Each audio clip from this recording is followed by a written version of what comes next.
After controversy and court challenges, Texas voter ID law is going into effect. Whether you like the law or not, it could mean some big changes for you at the ballot box this November. You'll need one of these forms of photo ID to vote: a driver's license, a military ID, proof of citizenship, a passport, an election ID, personal ID card, or a concealed handgun license issued by the DPS. KXAN political reporter Josh Hinkle shows us how some counties are starting the teaching process early. In downtown Bertram, there are a few unspoken rules. Some hair do's and some hair don'ts, particularly when it comes to politics. So this is what you do.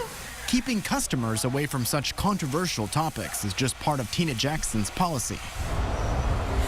She reserves her opinions for the polling place around the corner at the local library. But when she casts a ballot there in a few months, she needs to know about some big changes. You don't really pick anything up unless you have someone approach you and wanting to actually physically talk to you about a certain topic.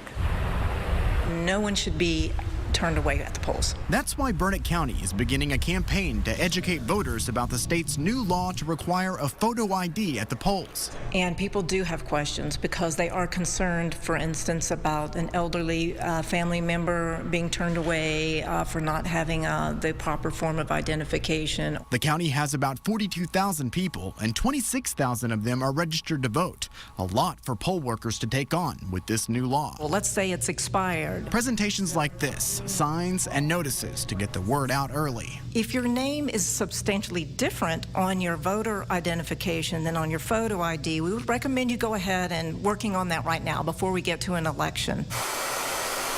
Jackson is the perfect example, just recently tying the knot. Jackson is my married name. Her name will be different than on her ID. It is still null until I change it. Something to consider doing before casting her ballot to make sure her vote counts. With this photo ID law, there are still some exemptions, and you might still have questions. We have a very helpful link on this story on the main page at KXAN.com. In Bertram, Josh Hinkle, KXAN News. This law has had a long road ahead of this year's election. Here's a look back at the timeline. In 2011, Texas lawmakers tightened the state's voter ID law by requiring a photo ID. But the U.S. Justice Department rejected the law, saying it hurt minority voters. This summer, the U.S. Supreme Court struck down the Justice Department's ability to reject that law. Soon after, the state of Texas said photo ID requirements would take effect immediately.